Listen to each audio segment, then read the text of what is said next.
Y vamos a platicar justamente con un experto que además tengo el gusto de tener de manteles largos aquí en Trending Topic. Es un médico nombrado en el top 100 de los líderes de salud mundial por el Foro Internacional de Avances en Salud, por sus siglas IFAH.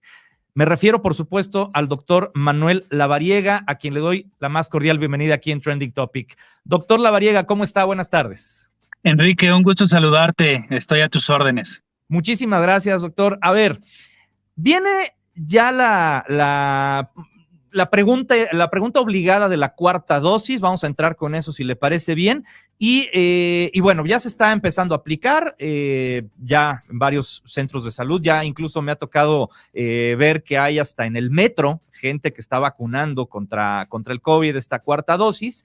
Sin embargo, la pregunta, doctor, es ¿para quién sí y para quién no se recomienda la cuarta dosis de la vacuna contra el COVID? Mira, esta es una gran pregunta. En términos generales, si lo vemos por cuestiones de segmentación y de factores de riesgo, quienes deberían de recibir esta cuarta dosis son adultos mayores de 50 años, personas que tengan comorbilidades como diabetes, hipertensión, cáncer, VIH, enfermedades hepáticas, renales, y personal de salud que se encuentre, obviamente, en contacto con pacientes que pudieran tener riesgo de contagiarlos por COVID. Y bueno, en términos generales, pues tanto médicos, enfermeras, camilleros y todas las personas que laboramos en cuestión de salud, deberíamos de recibir esta cuarta dosis. ¿Por qué no se recomienda para población en general una cuarta dosis?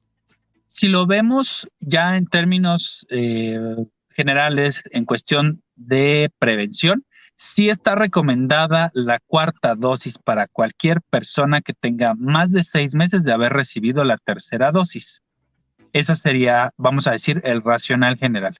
Sin embargo, pues ahora para poder ser un poco más eficientes en cuestión de vacunas, la están aplicando solo en este grupo. Pero en términos reales, podría recibirlo cualquier persona que ya tuviera una tercera dosis y tuviera más de 6 meses de haberla recibido.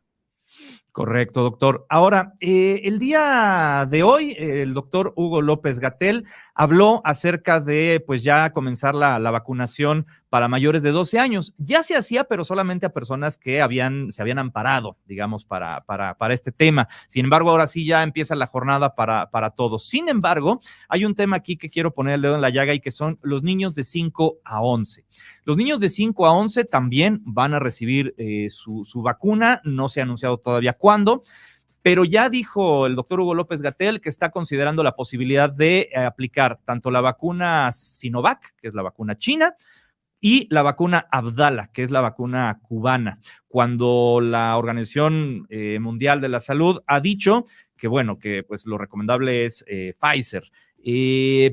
¿Está entonces el doctor Hugo López-Gatell haciendo experimentos con nosotros? ¿O sí hay estudios que sustenten que la vacuna Abdala y la Sinovac son vacunas adecuadas para este rango de edades? Hay estudios, sí están publicados algunos de ellos. Sin embargo, no tienen el suficiente rigor científico. ¿A qué me refiero con esto? Los datos que muestran no tienen, pues, poblaciones ampliamente estudiadas como lo han sido con las vacunas, como en el caso de Pfizer. Es por ello que, bueno, la sugerencia finalmente que tenemos, la comunidad científica que pues hemos estudiado todo esto, pues recomendamos que la vacuna de Pfizer sea la que se aplique a este grupo de edad. Sí hay evidencia científica para algunas otras vacunas, sin embargo, no tiene pues la suficiente cohorte de pacientes, es decir, los grupos tan amplios como lo tiene la de Pfizer. Correcto. Ahora, doctor, también otro tema que nos ha preguntado mucho nuestra audiencia, la jefa de gobierno, la doctora Claudia Sheinbaum, anunció que a partir del día de ayer, día lunes, ya no es necesario el tomar la temperatura a las personas cuando entran a un comercio, ya tampoco van a ser necesarios los tapetes sanitizantes, estos famosos tapetes de plástico que estaban más secos que nada, ya no va a ser necesaria ninguna de estas medidas. La pregunta concreta, doctor, ¿servían de algo estas medidas? Al inicio de la pandemia pensábamos que funcionaban. Hoy nos hemos dado cuenta que los tapetes sanitizantes solo sirven para hacer lodo. El tema de la toma de temperatura, pues es muy heterogénea porque había quien la tomaba en la frente, había quien la tomaba en el cuello, había quien la tomaba en la mano, entonces pues definitivamente no era un parámetro real. Y el tema de estos arcos sanitizantes y la sanitización de nuestra persona cuando llegábamos a algún lugar, que en algunos lugares se estilaba hacerlo, pues no generaba ninguna condición. Hemos ya confirmado, comprobado y argumentado ampliamente que el virus de la COVID-19 se transmite única y exclusivamente por vía respiratoria, por estas micropartículas o estas pequeñas gotículas de saliva o de secreción que generamos al toser, al respirar o al hablar. Por lo tanto, estos métodos que se habían recomendado en un inicio, hemos definido que no funcionan absolutamente para nada ahora. Y bueno, qué bueno que lo quitaron porque finalmente pues eran condiciones que generaban aglomeraciones de personas y ahí sí había contagio. Claro, por supuesto. Doctor, también hablamos del tema del cubrebocas. El cubrebocas, el doctor Hugo López-Gatell mencionó que, bueno, que ya no es necesario. Creo que para él nunca fue necesario, porque incluso fue una persona que estuvo como contrastando y diciendo que era una sensación falsa de seguridad. Eso es las palabras que utilizó Hugo López-Gatell para referirse al cubrebocas. En Nuevo León, por ejemplo, ya se eliminó la obligatoriedad del uso del cubrebocas en interiores. Ya se había eliminado en exteriores y se acaba de eliminar también en interiores. Se ve cercana la posibilidad de que en la Ciudad de México también esto ocurra y en el resto del país. ¿Ya es tiempo de quitarnos el cubrebocas o es todavía un poco apresurado? Pues existen posturas con diferentes opiniones. Sin embargo, la evidencia que tiene mayor pues veracidad y que tiene mayor peso es la que está publicada actualmente en las revistas internacionales y que reporta un alto nivel de eficiencia con estos cubrebocas que utilizamos regularmente, y obviamente son estos cubrebocas como el que les muestro aquí, estos cubrebocas que realmente generan un sello hermético en la cavidad oral y en la nariz. Estos son los cubrebocas que nos protegen.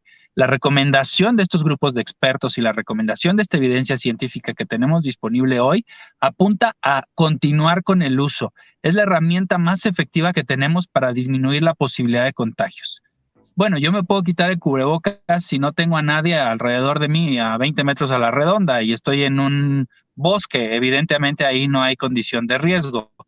Pero pues lamentablemente todas las actividades que pues aún podemos realizar están relacionadas con actividades sociales y pues con contacto persona a persona. Ahí es donde se genera el riesgo, ahí es donde se genera el riesgo de contagio, ahí es donde se genera el riesgo de transmisión del virus y recordemos, mientras más se transmita el virus, más posibilidad de estos subtipos o estas variantes de la COVID-19. Entonces, por este exceso de confianza, pues es donde surgen estos recontagios, estas nuevas olas y estas variantes, que bueno, recordemos Delta y recordemos el inicio de la pandemia, como tenemos esas imágenes en nuestra cabeza de las filas interminables para conseguir oxígeno y las filas en los hospitales. Si nosotros nos confiamos, pues podemos generar el riesgo de alguna variante viral y pues esto puede repetirse, ¿no? Esta historia puede repetirse. Por eso es importantísimo seguir recomendando el uso del cubreboca. Entonces, esto no se ha acabado, doctor. Esta afirmación del doctor Hugo López-Gatell de que esto ya no es una pandemia, sino es endemia, pues ya nos debe de dejar tranquilos o debemos de seguir cuidándonos, como usted bien lo dice. ¿Cómo tomar las declaraciones de esta mañana del doctor Hugo López-Gatell de que ya prácticamente esto ya se acabó? Yo creo que tú lo comentas perfectamente bien, Enrique. Yo creo que debemos de estar tranquilos, pero debemos seguir cuidándonos. No ha terminado esto.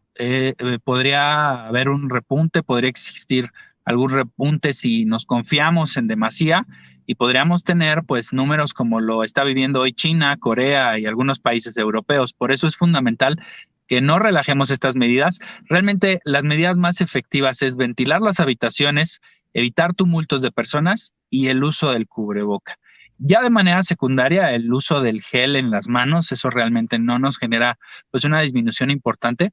Y básicamente estas tres medidas, el uso del cubreboca, la ventilación de las habitaciones y el evitar tumultos en lugares donde hay muchas personas, disminuyen de manera considerable el riesgo.